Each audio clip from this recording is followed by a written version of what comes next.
132페이지.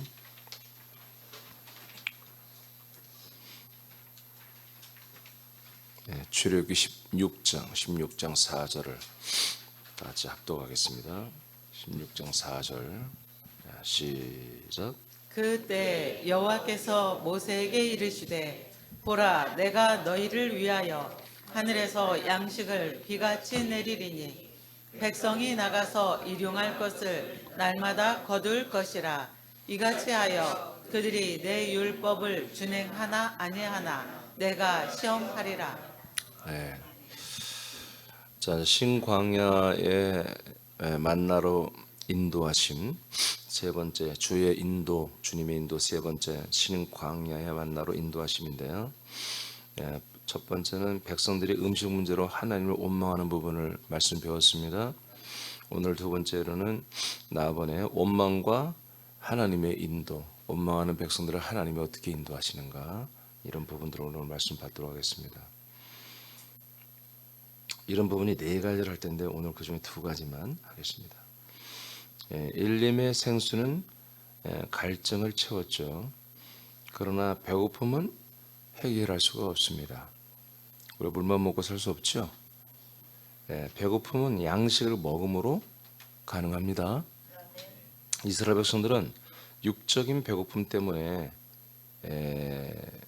모세를 향하여 이난 빼주세요. 원망하고 불평했습니다. 모세에 대한 원망은 하나님에 대한 원망이었음을 6장 8절에서 모세가 밝히고 있죠.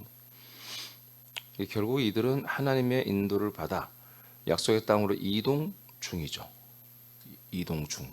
아직 결론이 나지 않았죠. 이동 중입니다. 이 과정에서 이러한 큰 실수를 했습니다. 그러나 하나님은 이런 부족한 모습을 통해 하나님이 이들에게 자신을 알리는 기회로 선용하십니다. 자, 그래서 여러분 오늘 본문을 읽었는데 6장 4절에 보니까 그들이 내 율법을 준행하나 아니하나 보리라 그랬죠. 내 율법을 지키는지 안 지키는지 한번 시험해 보겠다 그런 얘기예요. 그러니까 이들이 지금 불평하는 원망하는 이들에게 뭔가를 지킬 규례를 주시는 거예요. 그걸 지키는지 안 지키는지 한번 보겠다 그랬어요. 그래서 하나님에 대하여, 담임 목사에 대하여 불평을 하는, 원망을 하는 이들에게 하나님께서 인도를 하시는데, 한마디로 하나님이 준 율법, 해설 율법인데 어떻게 보면 규례 같은 건데, 규례를 준행하는지 안 하는지 보겠다. 이건 뭐냐면 하나님이 이렇게 해라, 저렇게 해라, 이렇게 해라 하는 그 하나의 규칙이에요. 그 규칙을 지키는지 안 지키는지 한번 보겠다 그런 얘기입니다. 여기서 합격해야 되겠죠. 합격해야 되겠죠. 그래야 또 전진하는 거예요. 하나님은 해 뜨기 전에, 그 규칙이 뭔지 알려드릴게요. 율법이 뭔지. 하나님이 해 뜨기 전에 이른 아침에 만나를 내려주죠. 그래서 이 만나를 얻으려면, 이 만나는 이제 읽어보니까 이 세상에 없는 거예요. 하나님의 나라에서 비처럼 이 땅에 내려주는 건데, 이것은 탄수화물인 것 같고요. 이것은 아주 신비로운 거죠. 해가 뜨면 다 녹아 없어져요. 해 뜨기 전에 와서 가져가야 돼요. 그리고 이것은 이게 쌀 같은 어떤 그런 탄수화물이고, 설탕 과자처럼 이렇게 설탕이 좀 담긴 것처럼 당분이 있는 그런 열매라고 되어 있어요. 그러니까 이것을 잘 가루를 내서 번처 이렇게 구워 먹는, 이들의 양식은 빵이니까, 이렇게 해서 이들이 이제 이것을 먹고 당분도 섭취하고 이렇게 했던 것 같아요. 그러니까 규칙 하나가 벌써 생겼죠. 새벽 예배 나와야죠. 이런 거예요. 지금 이런 내용입니다. 이게 율법입니다. 해 뜨기 전에 나와야 돼요. 해 뜨기 전에 나와야만이 이걸 가져갈 수 있어요. 뭐 가져가지 못하면 못 먹습니다. 해 뜨고 난 다음에 가지러 오면 다 녹아 없어져 그래요. 모든 백성이 한 오멜, 2리터, 2리터. 여러분 1.5리터 물병 아시죠? 그거보다 더 큰 2리터 병도 있습니까? 물병? 나와요? 거기에 쌀이 가득 담겼다 이렇게 생각됩니다. 그 정도면은 한 식구 먹을만 하잖아요. 그죠? 그렇게 되면 뭐 2리터 하나면 그게 한 대가 넘을 것 같은데요. 그죠? 예. 거의 2대 다 될 것 같은데 그것을 가지고 이제 한 가정이 먹게끔 이렇게 했습니다. 이것을 주워 가지고 가게 합니다. 그리고 안식일에는 쉬입니다. 토요일 날은 가져가지 못합니다. 안 내려와요. 주질 않아요. 그러니까 규칙이 토요일에는 오면 안 된다. 금요일 날은 전날 나와서 4리터를 가져가면 되는 거예요. 2오멜을 가져가면 되는 거죠. 또한 시간을 지키지 못한 이들은 만나를 얻지 못하며 욕심으로 많은 양을 가져가 다음날 아침까지 남겨두면은 상하여 먹지 못하게 해놨습니다. 이런 규칙들을 지켜야 됩니다. 욕심 부리면 안 돼요. 딱 먹을 만큼만 가져가는 거죠. 이런 몇 가지예요. 몇 가지의 율법을 지키는지 안 지키는지 여부를 보겠다. 이렇게 하시는 거예요. 아멘. 예. 그러니까 그들이 원하는 것도 채워주면서 그 안에서도 뭐예요? 하나님의 어떤 그 명령들, 이 말씀들을 지키는 훈련을 시키는 거죠. 아직 약속 땅에 들어가기 전부터. 자, 이게 구약의 사건이고요. 오늘 우리 교회에 적용을 해보겠습니다. 새남교회도 그리스도 몸된 교회를 세우고 복음으로 확장하기 위한 우리가 지켜야 할 규칙들이 있습니다. 율법이 아니에요. 우리들의 규칙이에요. 새남교회가 지켜야 할 규칙들이에요. 이걸 우리가 지켜야 됩니다. 예, 이걸 지키는지 안 지키는지 하나님 보시는 거예요. 지금 이 본문에 나오는 이스라엘 백성은 사람 신자들이죠. 우리는 하나님의 아들로서 믿는 거죠. 차원이 다르죠. 차원이 다르니까 우리도 내용이 달라요. 예, 내용이 다르고 또 하나님이 우리에게 역사하는 인도하는 것도 좀 달라요. 어떻게 바뀌냐면 자, 새남의 아들들이 이 규례를 온전히 지킬 때 새남교회는 부흥하고 확장하여 사명을 우리는 감당할 거예요. 네, 그러니까 지금도 우리가 순종한 만큼 하나님이 우리를 쓰시는 거죠. 네, 순종하는 만큼. 여러분 이게 경건입니다. 이게 거룩이에요. 네, 여러분 경건한 삶을 살아야 돼요. 자, 우리는 하나님 아버지 앞에 자, 지금부터 매우 중요한 내용들을 제가 써놨어요. 자, 우리 하나님 아버지 앞에 하나님 아버지와 이웃을 사랑하는 그리스도의 법을 지키는 아들로 세워져 있습니다. 아멘. 그리스도의 법을 지켜야 됩니다. 그리스도의 법이 뭐라고요?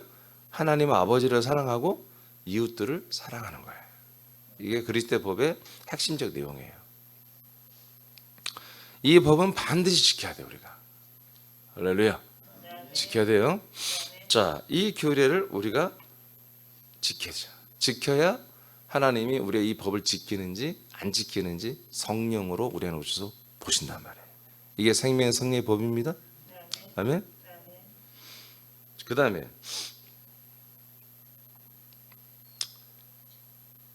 온전한 예배를 잘못했어요. 예배를 드림과 여러분 예배를 드리는 것이 그냥 마땅 우리가 의례껏 하는 행위가 아니라 여러분 주님이 우리에게 명하신 거예요. 영과 진리로 예배하는 일을 찾고 있으면서 예배는 우리에게 당연한 의무예요. 이건 반드시 지켜야 할 우리들의 규례입니다. 반드시 지켜야 할 규례예요. 그러니까 이것들은 예배를 여러분들이 그냥 시간 되면 드리고 벌써 시간 되면 예배를 드리는 것은 아직 거듭나지 못한 거예요. 아직 광야에 있는 거죠. 광야. 그럼 광야는 구원 없습니다. 광야에서 신속하게 약속의 땅으로 빨리 가야 돼요. 그러니까 요단에서 자기를 완전히 죽여버려야 한다고요. 완전히 버려버려야 한다고. 그것까지가 안 된 분들은 아직은 이게 안 되는 거예요. 그러니까 예배 생활이 온전하지 못한 거는 안 됩니다. 그 다음에 우리는 4가지의 소리가 커야 한다고 그러죠? 이것도 우리가 정한 규칙인데 이게 하나님과 무관하냐? 그렇지 않다니까요.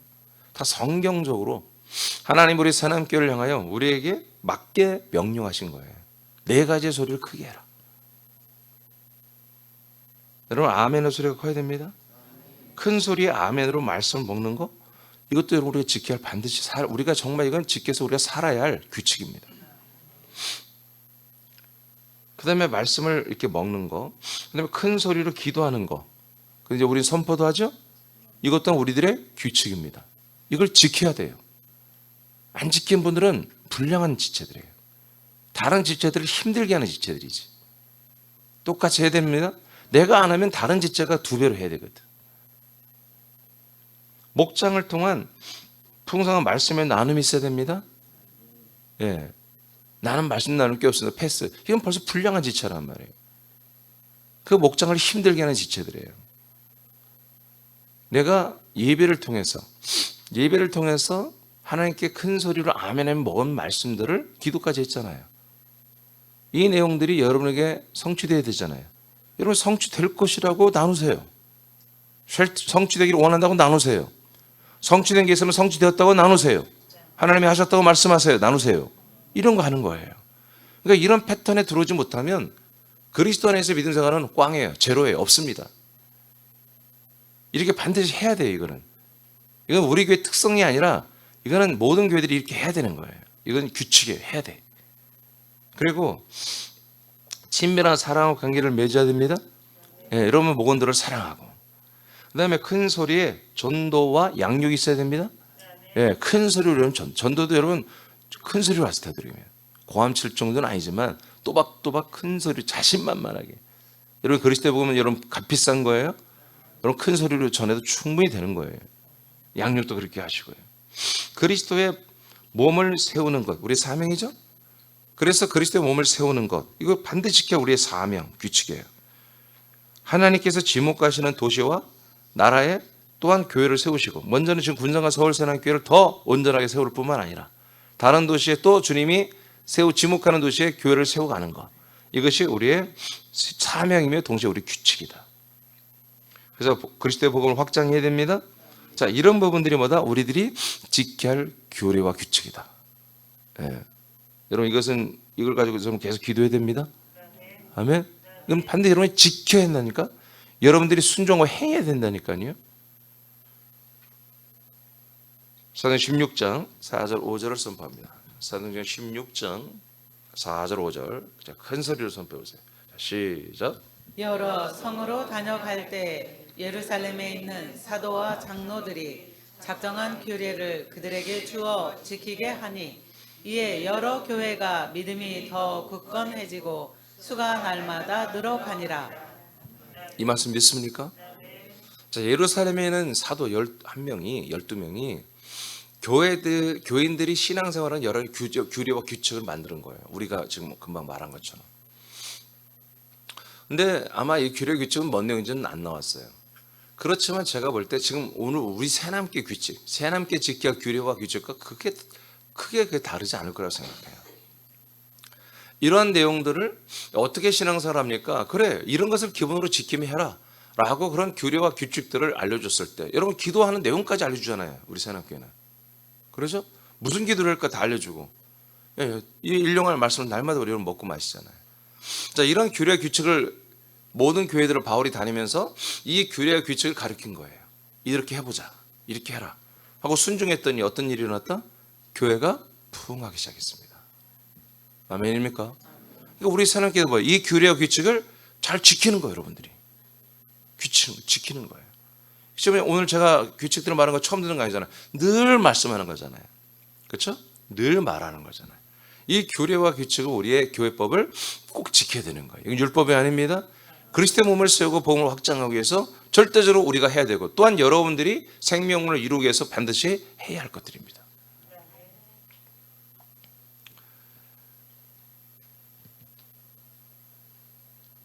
하나님은 여러분들이 읽어봐요. 그 다음에 하나님은, 자 시작.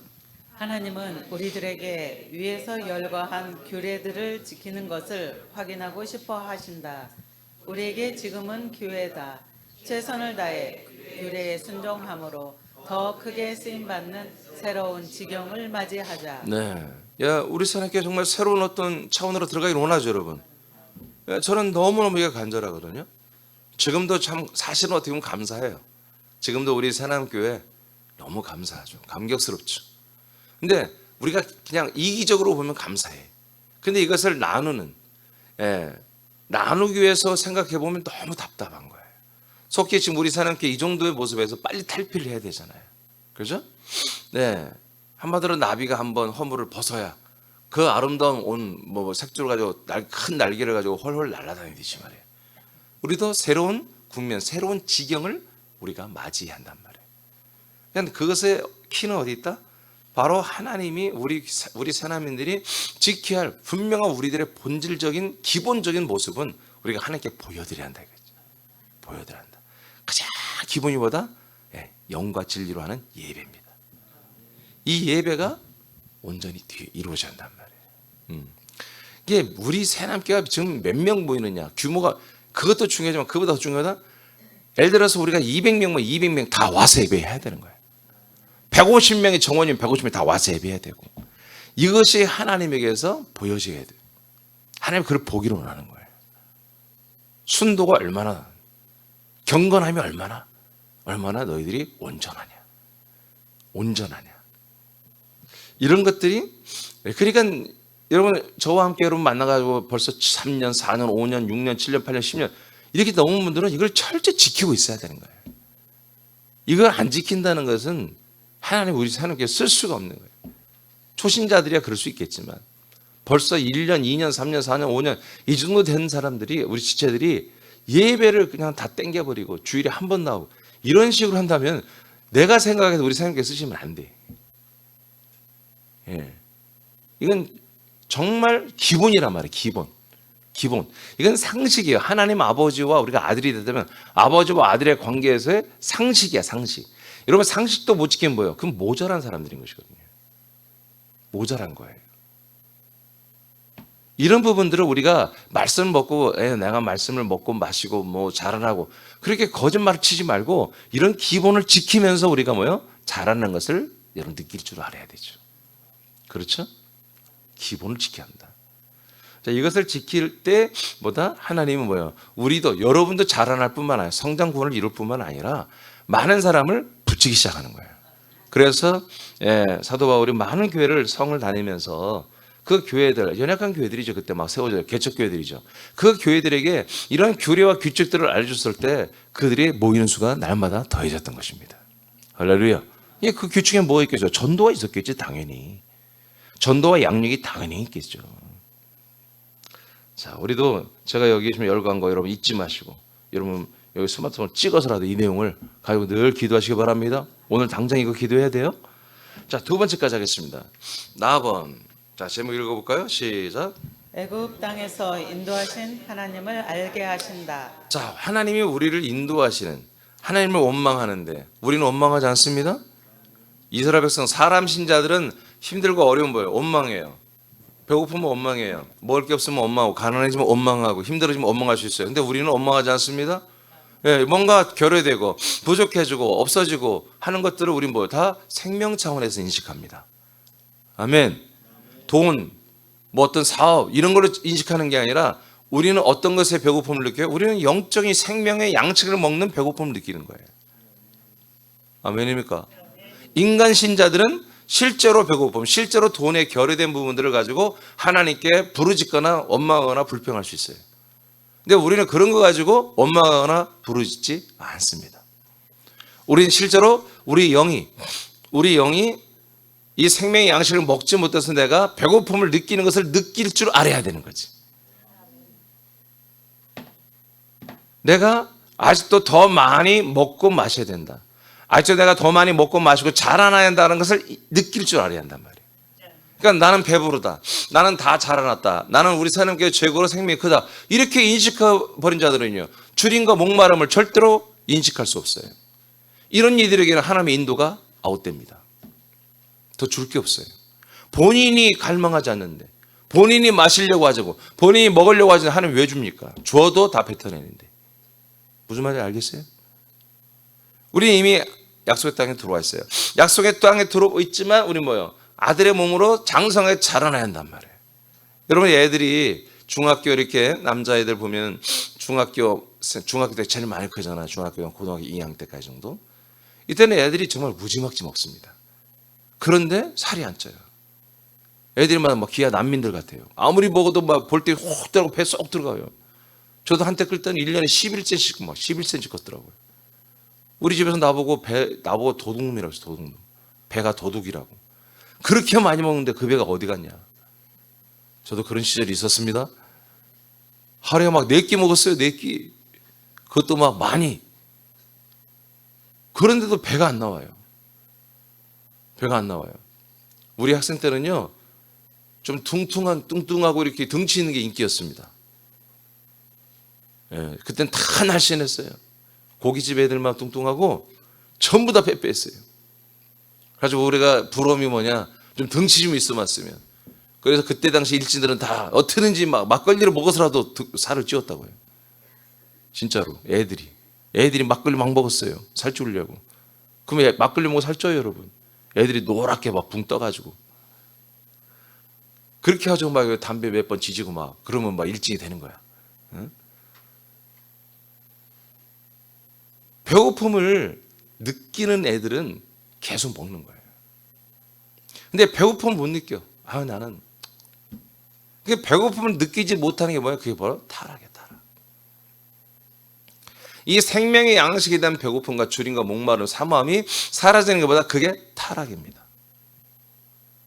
우린 그리스도의 몸의 형상을 이루는 그날까지, 우리가 주님 나라 가는 그날까지, 또 주님이 재림하는 그날까지 이 영의 양식에 대한, 음료에 대한 줄임과 갈증과 배고픔이 있어야 되는 거예요. 사모함이 있어요. 그래야 성장해요. 그래야 성장해요. 지금 이 사람 신자들은 세상과 인생에 필요한 것들에 대한 배고픔을 가지고 있어요. 그죠? 거기에 대한 갈증을 가지고 있고. 근데 우리는 이제 그래서는 안 된다. 우리는 세상과 인생에 대한 것으로 우리가 갈증과 줄임과 이런 걸 느껴서는 안 되고, 우리는 우리의 생명에 대한 인식을 가지고 있어. 우리 영에 채워질 그 음료와 우리 영에 채워질, 영의 몸에 채워질 생명의 양식에 대한 줄임과 배고픔에 대한, 먹고 싶은 그 욕구를 우리는 느끼게 한다는 거예요. 느끼게 한다. 그러니까 사무실에서 근무하고 이렇게 몸의 활동을 많이 해요. 저 같은 경우에는 배가 빨리 안 꺼져요. 그래서 뭐 하루에 한 2끼만 먹어도 사실 저는 충분합니다. 많이 먹어서 그렇지, 한 끼 먹을 때.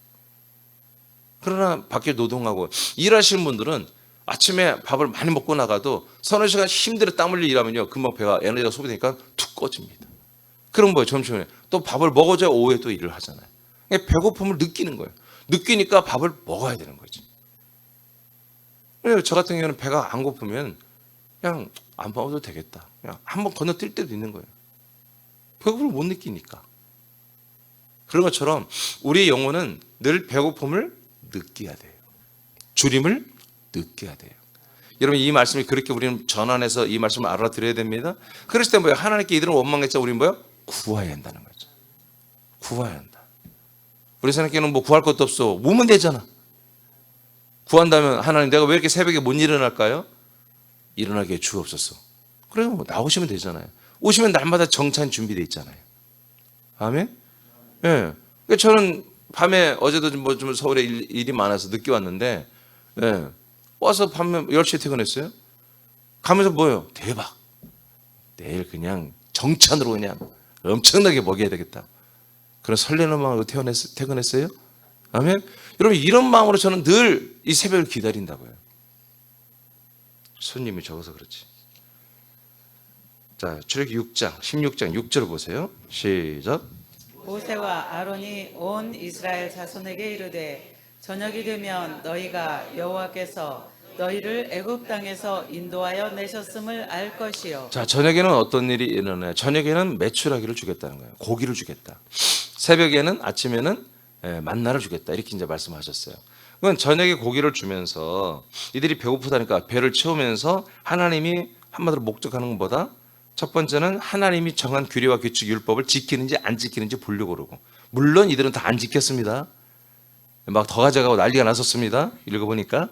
자, 또 하나는 뭐다? 하나님이 애굽 땅에서 인도하신 분이 바로 여호와 하나님이다.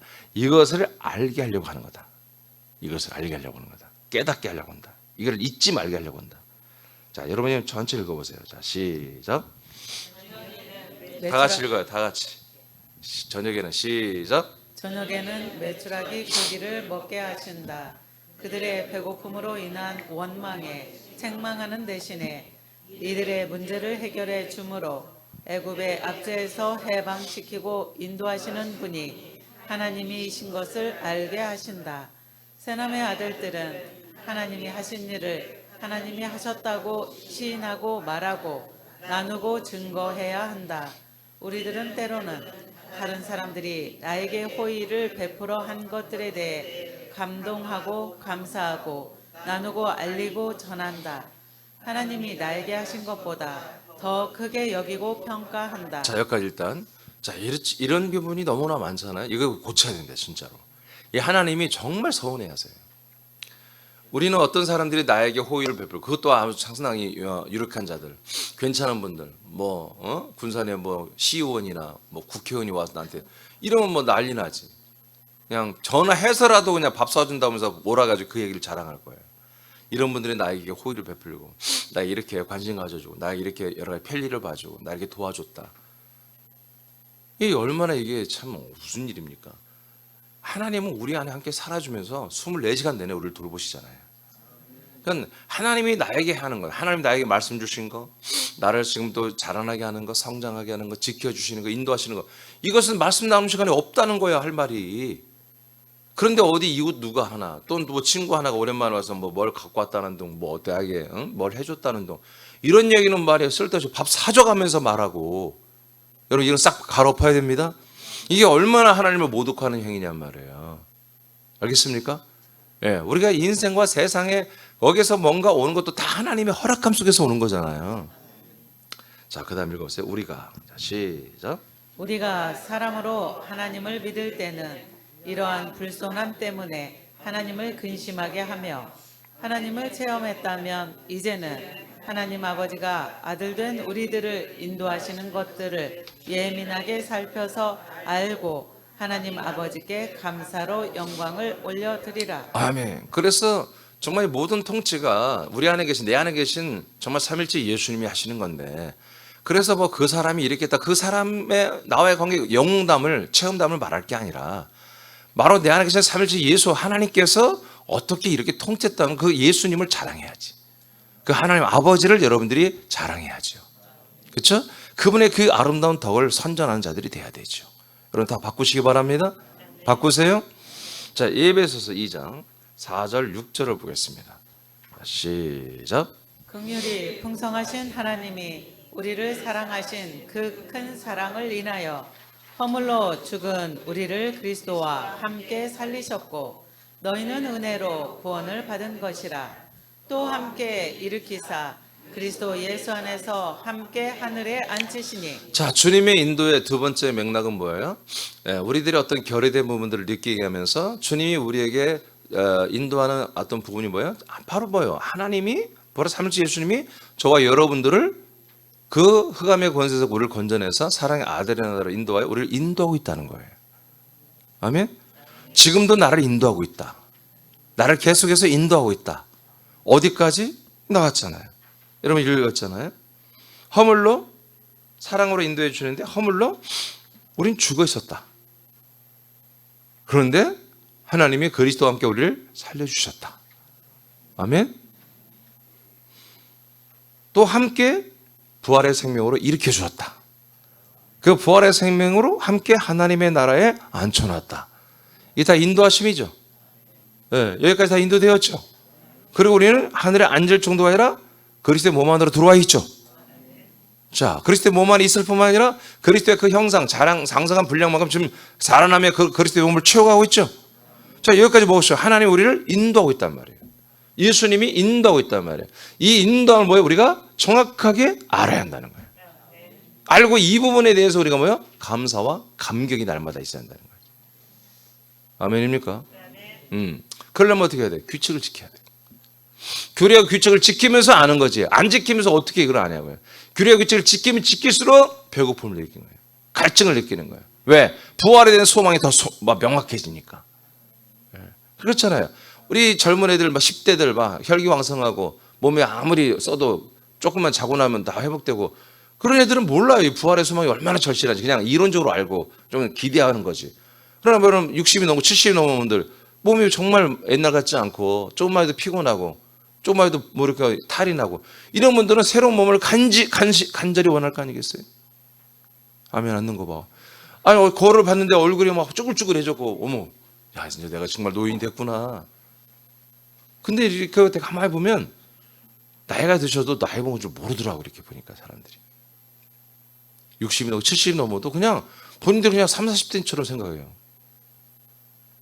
아니, 그렇게 생각하면 안 됩니다. 그러면 여러분 부활의 소망이 옅어진다니까요. 소망을 좀 두껍게 하세요. 그래서 여러분 눈 밑에 이렇게 저처럼 이렇게 뭐 다크서클이 생기기 시작하고, 뭐가 이렇게 막 주름이 생기고, 웃으면 난리 납니다. 웃으면 완전히 여기에 무슨 막 산맥이 다 생겨요. 막 피부도 막 이제 뭐 이렇게, 옛날에는 제가 이렇게 운동하고 한 일주일만 좀 햇볕 한번 뽀해졌거든요. 지금 뭐 한 번 시커매지면 영원히 시커매요. 회복이 안 돼, 피부가. 그런 걸 우리가 인정해야 한다는 거예요. 인식해야 돼요. 그렇게 인식하는 게 뭐다? 그렇게 하는 분들이 부활에 대한 두터운 소망을 갖게 되는 거예요. 기대를 갖게 되는 거예요. 그래서 우리가 항상 아까 말한 것처럼 정말 이 영의 몸이 영의 몸으로서, 그리고 영의 인식으로서, 아들의 인식으로서 항상 이 먹고 마시는 것에 대한 어떤 그런 갈망, 그리고 여러분이 이 정말 우리가 인간의 몸으로서의 그 여러 가지 효능이 기능이 떨어지고 외모가 달라지고 그런 부분들, 이런 부분들을 우리가 인식하면서 부활의 몸에 대한 소망을 가져야 한다. 왜? 하나님은 지금 우리를 그렇게 인도하고 있어요. 부활의 몸으로. 아멘. 그러니까 부활의 몸을 인도하신 그 하나님을 알아야 한단 말이에요. 그 인도하심을 알아서 같이 따라가야 될 거 아니에요. 아멘. 하나님 지금 우리를 그리스도 안에 데리고 와서 그리스도 안에서 뭘 해보려는데, 우리들의 인식은 어디 있어? 십자가에 있다면. 함께 죽고, 그 정도의, 아니면 함께 뭐 일어나는 정도? 부활을 인정하는 거? 그 정도에 있다면 하나님은 할 일이 없는 거죠. 하나님 공쳐야 되는 거예요. 우리는 그만큼 신앙생활 쉬는, 폐업을 하게 되는 거죠. 하나님의 인도하심이 여러분의 지금 어디까지 왔는지, 여러분 그걸 알고 그 다음 과정을 위해서 부단히 여러분들이 소망이 됩니다. 하나님의 인도하심을 간절히 원해야 되는 거예요.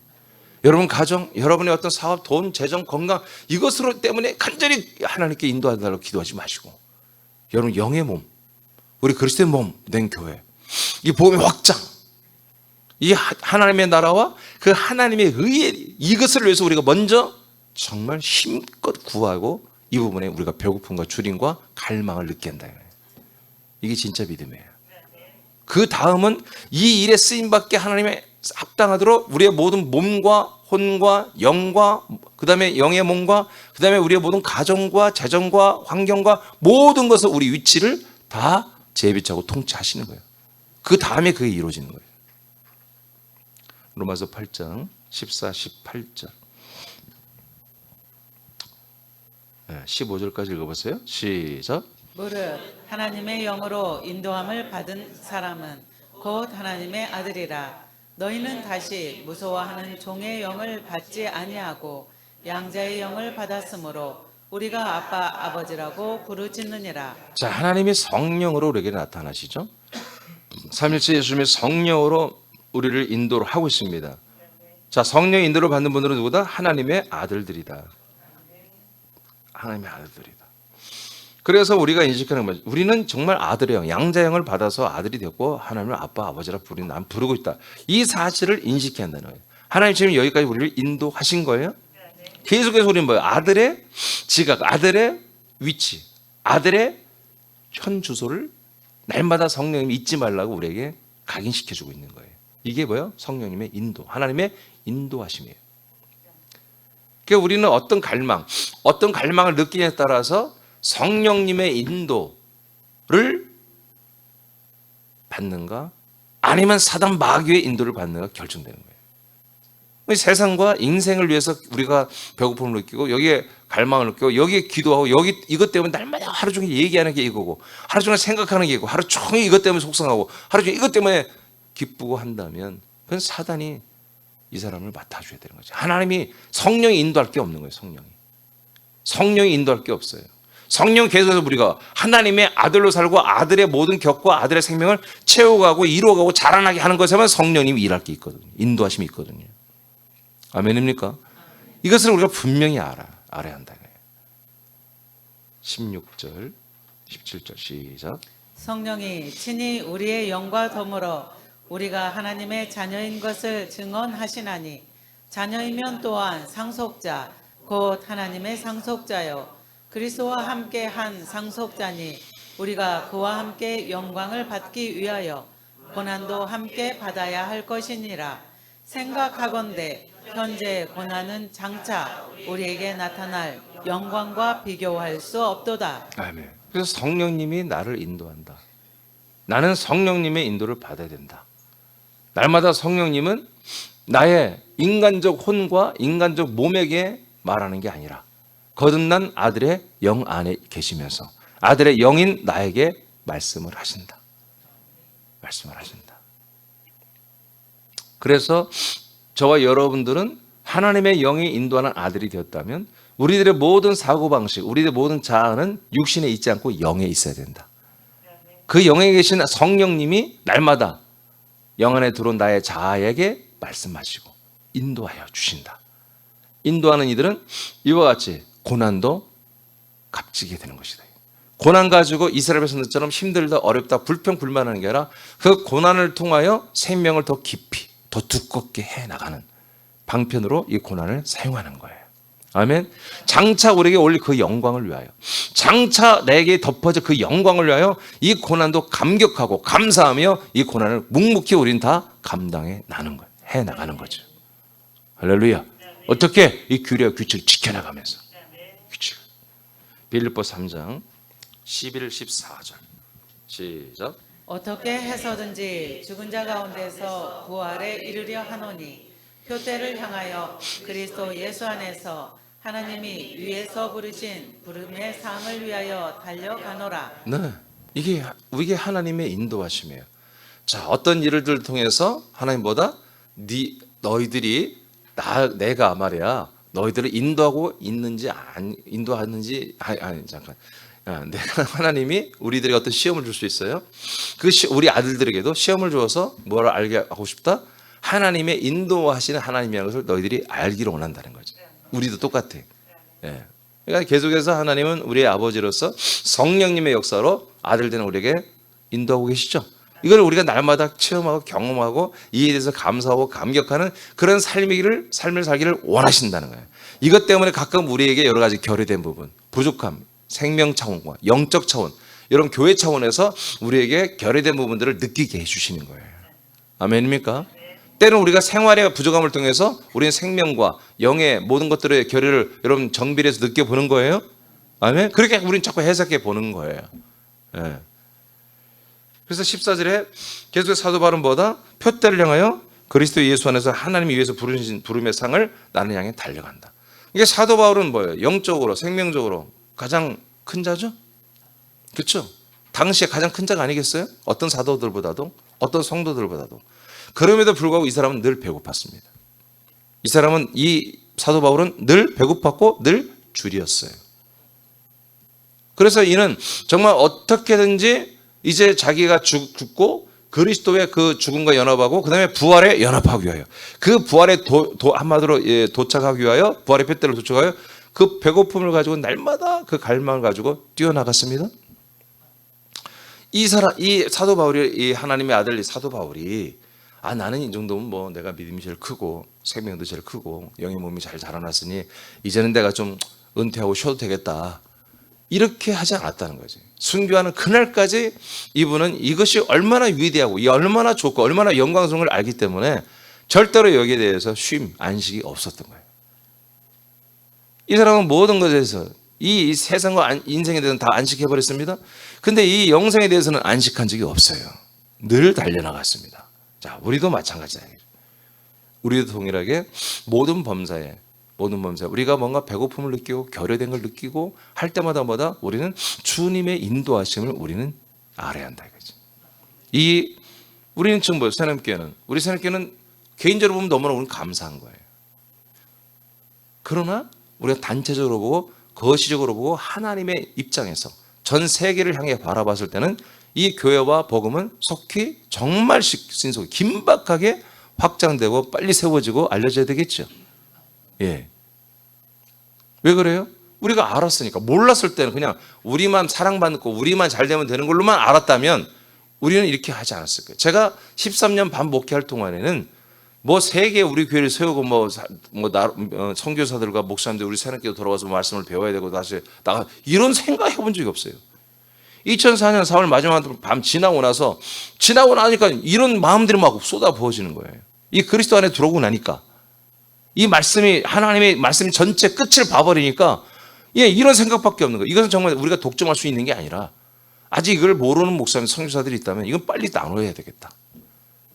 그래서 그때 2004년도부터 10가지 선포기도 중에 그 중에 하나가 원근각적 사방팔방 동서남북에서 말씀을 사모하면서 돌아오고 선교사들 목사님들이 와서 이 말씀을 가지고 나가서 정말 전 세계 곳곳에 도시에 이 교회를 세우고 복음을 전하는 이것을 우리가 이 두 가지로 계속 선포했다고요.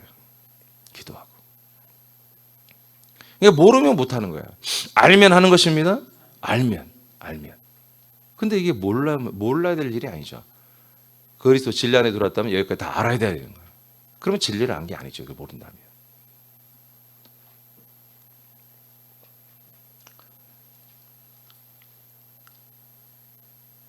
하나님의 인도하심이라고요. 우리가 설정하는 게 아니에요. 하나님이 설정한 거예요. 여하튼 저와 여러분들에게 그런 가능성이 있기 때문에 하지 않았겠어요? 자, 마지막 말씀 읽고 마치겠습니다. 사무엘상 7장 12절 말씀. 자, 시작. 사무엘이 돌을 취하여 미스바와 센 사이에 세워 가로되 여호와께서 여기까지 우리를 도우셨다 하고 그 이름을 에베네셀이라 하니라. 자, 이들이 어떻게 기억하죠? 하나님 인도하심을 기억하고 어떻게 일부러 기념비를 세우잖아요. 응? 기념비를 세워서 하나님이 하셨다라고 이들이 인정하잖아요. 이런 태도가 필요하다. 여러분 미스바 기도 알죠? 예, 사무엘이가 이세벨 손을 놓고 다 회개시켰어요. 니들이 우상 숭배하고, 예? 그렇게 하니까 말이야 나라 꼴이 이렇게 됐구나. 기근이 오고 말이야. 예? 내가 너희들을 위해서 기도할 때가 다 모입니다. 모여야 되는 거예요. 모였을 때 블레셋 군대가 블레셋이 야 때는 이때다. 저것들이 모여서 무장 해제하고 저러고 있네. 쳐들어왔잖아요. 난리가 났잖아요. 이들은 지금 군대 다 해제하고 지금 다 모여서 회개 운동하고 있는데 쳐들어오니까 다 죽게 생겼잖아요. 근데 하나님 사무엘이 기도했을 때 하나님이 우레를 내려서 이들을 다 흩어버리게 하시고 이제 이스라엘이 추적해서 그들을 다 전멸시킵니다. 그래서 그것을 기념해서 뭐예요? 기념해서 에베네셀의 하나님을 기념하기 위해서 돌로 기념비를 세우고 하나님께 영광 올려드리잖아요. 이게 하나님이 하신 거잖아요. 하나님 인도하셨죠.